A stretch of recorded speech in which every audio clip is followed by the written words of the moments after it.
If you ever visited Japan, chances are you've noticed and walked into a 7-Eleven at least once. Because it's a brand you instantly recognize, you go in expecting the usual stuff. Snacks, drinks, something quick to grab and head out. But a few minutes later, you start noticing something and you get confused. They're selling all kinds of food you've never seen in American 7-Elevens. And somehow it tastes better than what you would normally get at a lot of restaurants. And then the obvious question hits you. Isn't 7-Eleven supposed to be an American company? So why does the Japanese 7-Eleven feel so much better than the American version? That confusion seems almost universal and viral worthy. On YouTube and TikTok, you can find creators from all over the world filming themselves inside Japanese 7-Elevens, trying the famous egg salad sandwich, bento boxes, and Japanese-style breads. And those videos pull in millions of views. Here is what I found interesting. Everyone just talks about how amazing the food is, but no one really seems to be asking about how Japanese 7-Eleven ended up becoming this way in the first place. And that question appears to be pretty important right now, because by many measures, American 7-Eleven has been under real pressure. After a failed mega merger attempt, store closures, and uneven growth, the company's own leaders have been talking openly about needing a turnaround and trying to become more like Japanese 7-Eleven, even as they prepare to spin off the US business in an IPO. But is that really something you can even copy? When we did our research, we discovered that there were many different forces that came together to transform Japanese 7-Eleven into what it is today. A convenience store model that set the bar so high that other countries and even local competitors are left wondering how they could ever catch up. Some of what we found might surprise you, so watch until the very end and decide for yourself whether the Japanese version of 7-Eleven can easily be replicated. Not just in the US, but in your own country as well, wherever you're watching this from. To understand how they got here though, we have to go back to the beginning, to the very first Japanese 7-Eleven, and the moment when a simple licensing deal accidentally created a completely different future for the brand. Before we deep dive, we often get asked how we are able to do such deep research across so many Asian countries. A big part of it is that we spend a lot of time digging into local context. Cultural differences between the West and East are huge, but so are the information gaps within Asia itself, driven by language barriers and algorithms tailored to different countries. That's why we use CyberGhost VPN as one of our research tools. CyberGhost encrypts 100% of your internet traffic and reroutes it through secure servers in over 100 locations, which means no one, that your internet service provider, that your workplace or school, and not even CyberGhost themselves can see what you're doing online. This becomes especially important when you're on public Wi-Fi in airports, cafes, or hotels, some of the easiest places for your data to get intercepted. But with CyberGhost turned on, everything you do is protected inside a secure encrypted tunnel. And because my work often requires accessing news sites and platforms from different parts of Asia, CyberGhost also lets me switch my virtual location instantly. So even if a site is geo-blocked depending on where I'm traveling, I can still get the information I need, and I can use it on up to 7 devices at the same time. As a bonus, CyberGhost also unlocks geo-restricted content on more than 40 different streaming platforms like Netflix, Amazon Prime, and Disney+. Right now, CyberGhost is offering our viewers an 84% discount, plus 4 extra months for free. And it's all backed by a 45-day money-back guarantee, so you can try it completely risk-free. It's already trusted by over 38 million users worldwide, with more than 20,000 excellent reviews on Trustpilot. So just scan the QR code or click the link in the description to grab the special offer and start protecting your digital life today. Back to the deep dive. Picture this. It's Tokyo in the early 1970s. The economy is booming, salarymen are working late, but if you miss supermarket hours, your options are basically vending machines, tiny liquor stores, or nothing at all. There's no such a thing yet as what Japan would later call a konbini, a true 24-hour convenience store network on every corner. Meanwhile, in the US, the story begins decades earlier. In 1927, there was a company in Dallas, Texas called Southland Ice Company. Back then, most American households didn't have fridges, so that was the company's entire business model, selling ice. But soon, the company noticed something simple but important. If customers were already coming by to buy ice, why not sell them a few basic groceries as well? Milk, bread, eggs, everyday essentials. As more of Southland's ice stocks started doing this, they gradually evolved into a chain of small retail outlets. Around 1928, these grocery-selling outlets were given their own name, totem stores, basically places where you could tote or carry your daily necessities home. Then in 1946, the totem stores were rebranded as 7-Eleven to reflect their new operating hours concept, 7 a.m. to 11 p.m., 7 days per week. I'll be honest, I didn't realize that 7-Eleven was literally named after its operating hours. But kinda obvious if you think about it. And if you didn't know, well, now you do. At the time, those extended hours were considered revolutionary compared to typical store hours, which usually close around 5:30 or 6 p.m. From there, the model kept evolving, eventually moving towards 24-hour operations in the early 1960s, starting with a store in Austin, Texas, that stayed open all night in 1963 and proved so successful that the around-the-clock format spread across the chain. By then, many 7-Elevens were selling coffee, snacks, cigarettes, and everyday essentials 24/7, all built around a car-driven American lifestyle.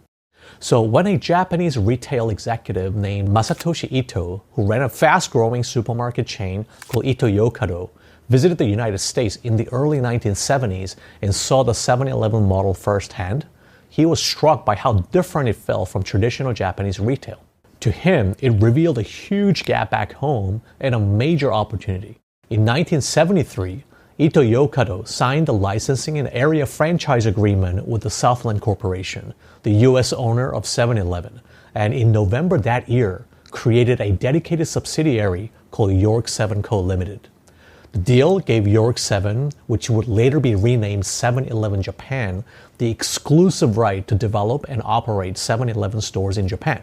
They could use the 7-Eleven name and trademarks and tap into the company's operating know-how in exchange for franchise fees and compliance with the American-sized basic brand and operational standards. Now, this is where it gets interesting. Inside the new subsidiary, 7-Eleven Japan, there was a relatively young manager named Toshihumi Suzuki, who was put in charge of the whole 7-Eleven project.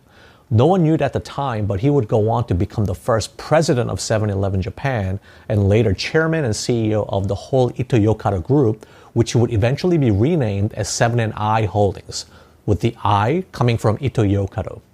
More on this a bit later because the company structure becomes really interesting. Anyway, Suzuki is often described in Japanese media as the godfather of the konbini. Turns out, Toshihumi Suzuki was the one that convinced Ito-Yokado to pursue the licensing deal, negotiated directly with the American side, and then became the first president of 7-Eleven Japan when the subsidiary was created. Under his leadership, the company introduced the franchise model into Japanese convenience retail and began building a radically different operating system behind the scenes, one that would eventually turn Japanese 7-Eleven into a business more profitable and mired than the original American chain. From the American side, this was basically, okay, here's the brand, here's the basic playbook, go open some stores in Japan. But from the Japanese side, it became, let's completely re-engineer how this business works for dense cities, small homes, and insanely demanding customers. On May 15, 1974, the first Japanese 7-Eleven opened in Tokyo, run by a 24-year-old former liquor store owner who converted his family store into a franchise 7-Eleven. So it was technically a franchise from day one.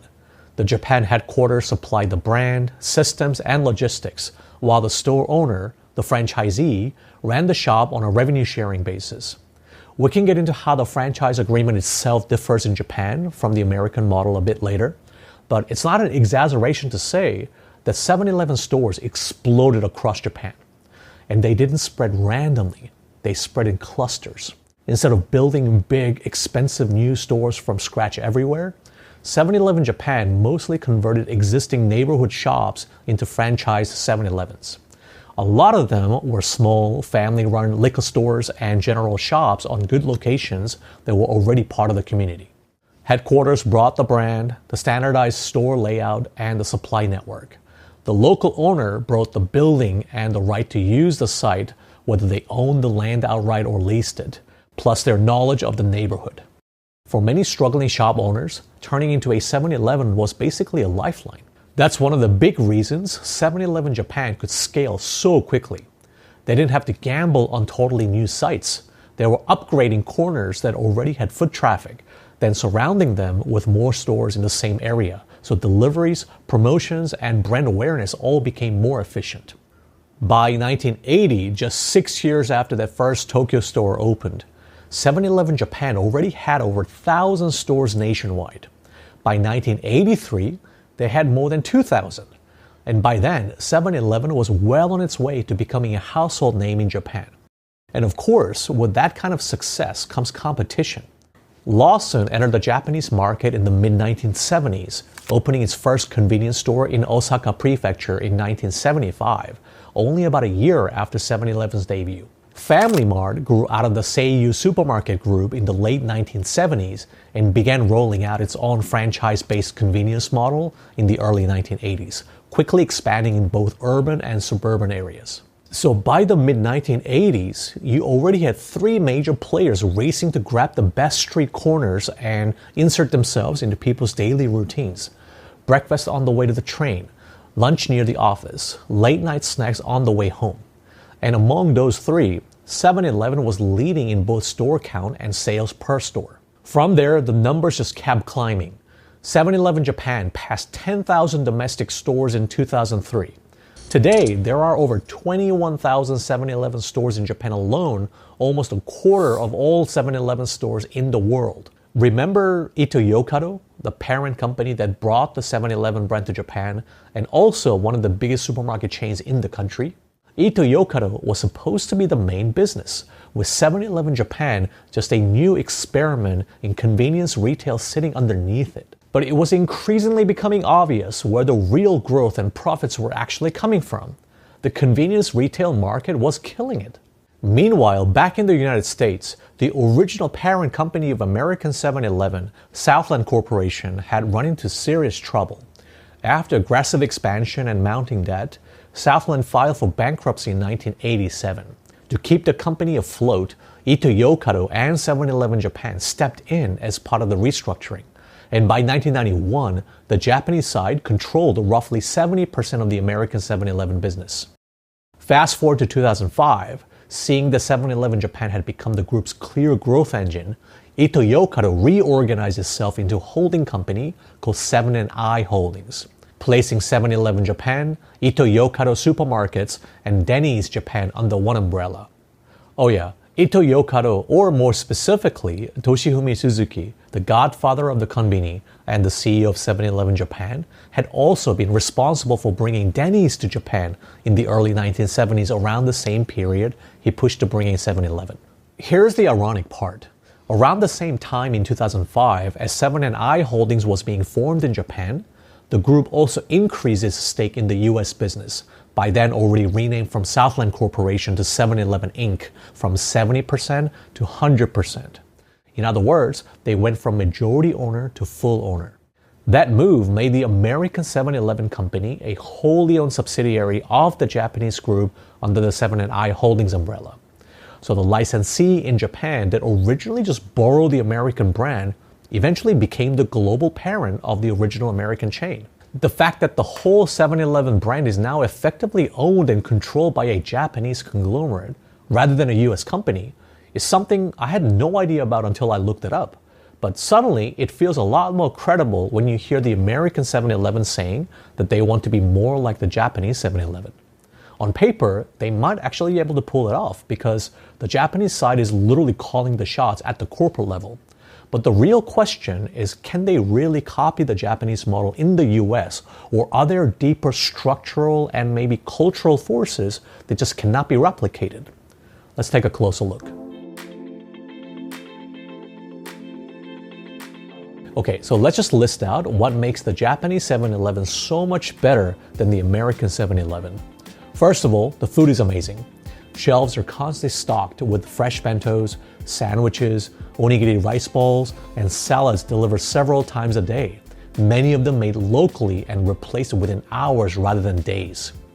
The egg sandwich in particular is famous for its crustless, soft white bread and silky egg salad made with Japanese Kewpie mayo. It's 7-Eleven's perfected take on tamago sando, a simple egg sandwich that became a post-World War II comfort food in Japan long before it ever went viral globally. And what sets the 7-Eleven version apart is how consistently fresh and soft they managed to keep it, which I'll get into in a bit later. The stores themselves are bright, super clean, and perfectly organized, but what really defines Japan's 7-Eleven is just how useful it is. You can pay your utility bills or taxes, print official documents and government forms, buy concert and event tickets, ship or pick up parcels, and grab genuinely good coffee and desserts all in one place. On top of that, 7-Eleven Japan is constantly rolling out limited time and seasonal products, including exclusive drinks and sweets in collaboration with brands like Starbucks, along with its own sakura and strawberry dessert lines that never show up in US stores. Some 7-Eleven Japan stores are even officially designated as disaster support stations under Japan's National Disaster Response Framework. They're equipped with backup power, emergency supplies, and dedicated fuel and logistics resources so they can keep operating and help residents during earthquakes or blackouts. The company even offered temporary free Wi-Fi access during major disasters, helping people contact family and access emergency updates when networks are disrupted. Then there are the softer insights you only get from talking to locals. Did you know that 7-Eleven and other convenience stores have effectively privatized trash collection? In many Japanese cities, public trash cans were removed after the 1995 sarin gas attacks for security and public safety reasons, which is why visitors are often shocked by how there are practically no trash cans on the street. In practice, that means if you need to throw something away, you just go into a convenience store like 7-Eleven and do exactly that, often even without buying anything, as locals do. From that perspective, 7-Eleven Japan has evolved into a kind of like de facto waste handling infrastructure and has become so embedded in everyday life that it's kind of hard to imagine the city functioning the same way without it. That being said, in tourist-heavy areas, there's now pushback. Some convenience stores put up signs saying trash cans are for items bought there only, partly because of overflowing rubbish from non-customers and confused tourists. The point is, this total integration of food, logistics, and daily services works because of the sophisticated system behind it. To understand that system and why Japanese 7-Eleven feels more like urban infrastructure than retail, we need to start with a map. Not of the whole country of Japan, and not even all of Tokyo, but of a single neighborhood. Here is the map of Shibuya, where within roughly a 1 kilometer or about 2/3 of a mile radius of Shibuya crossing alone, you can find more than 100 convenience stores. If you've ever visited Tokyo, you know this is true. There are multiple 7-Elevens and competitors like Family Mart and Lawson sometimes appearing on the same block. And with so many convenience stores packed so close together, you just can't help but wonder, do these places even have enough customers to make any profit at all? Herein lies the genius and innovation of 7-Eleven Japan, because what we now see was purely by design, driven by a unique business strategy that was the first of its kind in the convenience store world. When you're trying to expand the franchise brand and increase the number of stores, how'd you go about doing that? The natural inclination is to identify prime locations with a lot of foot traffic, more or less independently, right? Conquer new territory, extend the footprint, go after new cities and untapped markets. That makes sense, and to be fair, it's how a lot of franchises still expand today. But 7-Eleven Japan had a very different and deeply counterintuitive ideas. Instead of spreading stores thinly across the country, they implemented what is now referred to as an area dominance strategy, deliberately clustering 50 to 60 stores in a tightly defined area so that those outlets collectively gain economies of scale in distribution, brand recognition, and customer habit. In practice, that means tightening the radius between stores so that the brand can slash delivery costs, share sales and inventory information across nearby locations, and makes its logistics increasingly precise. Think about it. If your stores are close together, one delivery truck can make multiple stops in a single trip, delivering smaller batches to several outlets more often. This keeps shelves fresh without carrying excess stock. And that's a big reason why the average Japanese 7-Eleven is packed with an ever-changing lineup of ready-to-eat meals and freshly made items. But that's not all. Shorter delivery routes create faster feedback loops. What sells, what doesn't, what needs to be adjusted by the next morning. The information system that coordinates these deliveries, linking point-of-sale data from every register with supplier orders and real-time store forecasts, became the real secret sauce of Japanese 7-Eleven success. To give you a sense of how sophisticated this machine really is, Japanese 7-Eleven doesn't just think in terms of products, it thinks in terms of time. Shelves aren't stocked the same way all day. Breakfast items go out in the morning. Lunch bento boxes peak around noon. Light meals and snacks rotated during the afternoon. Hot foods and comfort items show up late at night.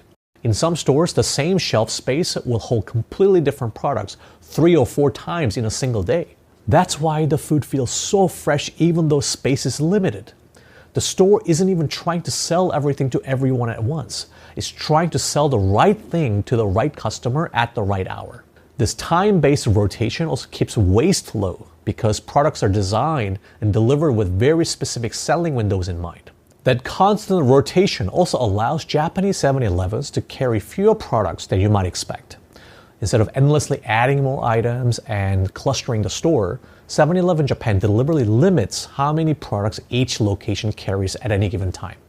Fewer products means faster decisions for customers, simpler operations for staff, and much clearer data about what's actually selling. Over time, that discipline turns a store into something that feels curated rather than chaotic. While we were doing our research, I couldn't help but notice that this area dominant strategy used by Japanese 7-Eleven looked oddly familiar. It reminded me of another company that tried to win through saturation and visibility, Starbucks. In the early 2000s, you couldn't walk 5 minutes in a major US city without passing the green siren logo. But as Starbucks expanded rapidly across the US and into China, the same strategy began to backfire. Sales per store dropped, and eventually Starbucks had to close hundreds of locations. So why didn't Starbucks' saturation model work as well as 7-Eleven Japan's cluster strategy? It comes down to what each company was built to optimize. Each Starbucks location was designed to deliver a full, self-contained cafe experience, which came with heavy fixed costs, large spaces, skilled labor, and high rent.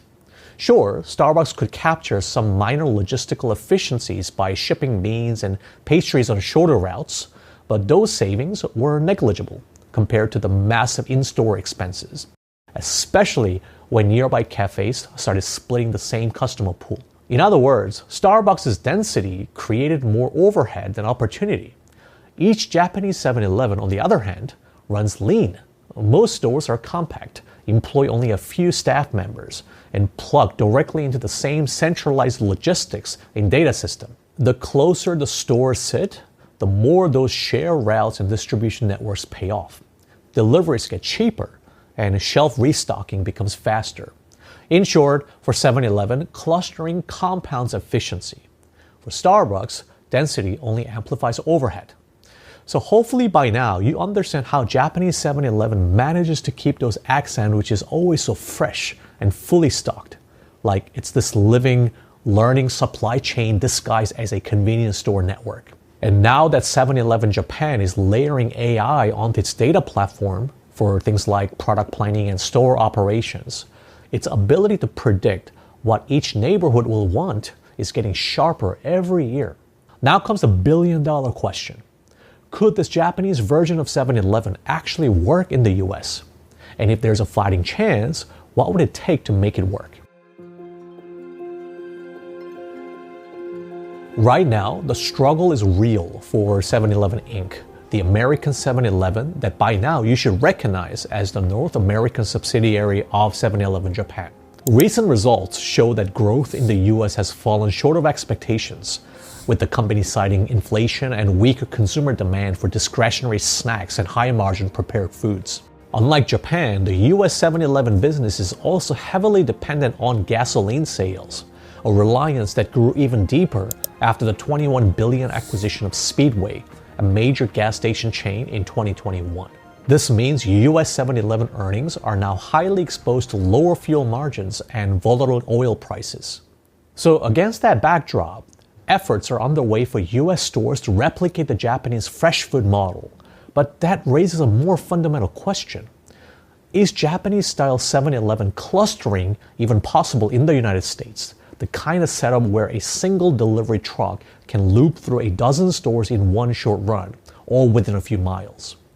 The short answer is not really. First of all, in the US, the convenience store didn't evolve as neighborhood infrastructure. It grew out of the gas station. It's a stop, not a destination. A place where you swing by while filling up, grabbing a soda, or buying a lottery ticket. Everything about the American convenience store format assumes customers arrive by car and only visit occasionally. That car-centric geography shapes the entire business model because stores are spread far apart to capture drivers across wide suburban and rural areas. This means that deliveries have to be built around long routes and large drops. Core products like beverages and packaged goods are typically replenished on weekly cycles. And even fresh items move through regional distribution networks that often cover huge territories. Don't get me wrong, daily fresh deliveries do exist at many US 7-Elevens today. In fact, a dedicated fresh food network now delivers to the vast majority of US and Canadian stores each day, with box trucks often making around a dozen or more stops on long overnight routes. In Japan, by contrast, chilled and warm foods can be delivered to the same store multiple times within a single day from nearby distribution centers. The difference is literally night and day. I suppose you can get closer to the Japanese model in a few dense pockets of the US, places like Midtown Manhattan or downtown Chicago. And 7-Eleven has experimented with more food-forward urban formats in those kinds of environments. But outside of these rare exceptions, the country's car-centric geography makes a level of logistical density exactly that, the exception, not the rule. Second, the competition landscape is completely different in Japan versus the United States. When you look at Japan's convenience store market from the outside, it looks like cutthroat competition. I mean, you've got 7-Eleven, Family Mart, and Lawson, three giants that together control over 90% of the market, often sitting within a few hundred meters of each other, sometimes even on the same block. But here's the twist that's not obvious to the public. Japan's convenience store competition isn't really a zero-sum game. Unlike in the US, where competitors treat each other like mortal enemies, Japan's big three behave as if they're building something together. To be clear, they absolutely compete and compete fiercely, racing to innovate with better food, cleaner stores, and faster checkouts, and friendlier service. But they also quietly cooperate to grow the convenience market as a whole. In Japan, competition doesn't destroy the market, it strengthens it. And part of this cooperative balance comes from Japan's business culture. The principle of coexistence and co-prosperity runs deep, and 7-Eleven Japan explicitly uses that phrase to describe how it works with franchisees. The attitude extends beyond a single brand. When one competitor elevates the customer experience, the others usually follow. Everyone's reputation improves, and the whole category wins. From our research, we even uncovered an interesting detail. Former Lawson CEO Jenichi Tamatsuka and former Family Mart president Takashi Sawada both came out of the same corporate training ground at Fast Retailing, the company behind Uniqlo, where each held senior management roles before moving into convenience retail. Now, that does not mean they were colluding. That would be illegal. But it does mean they shared a common management culture and mindset, respected each other as rivals, and were focused on growing the industry as a whole. That mindset shows up in subtle but powerful ways. Shared distribution best practices, similar price points, and almost universal expectation of tidiness, reliability, and good manners. Basically, you'll never see Japan's convenience chains engaging in a price war by slashing prices or cutting corners. Now, contrast that with the United States, where competitors fight a fragmented zero-sum war. Every chain guards its turf, its data, its supply lines. And that's the key difference. In Japan, density builds synergy. In the US, density breeds conflict, which means the kind of coordinated learning loop that powers Japan's cluster strategy never even gets a chance to exist. But if you thought the contrast in competition was stark, the gap in how franchise agreements work is even bigger.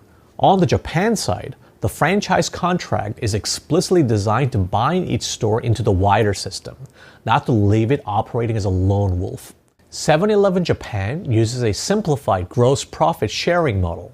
Roughly 40+% of a store's gross profit is paid to headquarters as a royalty, often referred to as the 7-Eleven charge, and the remainder goes to the franchisee.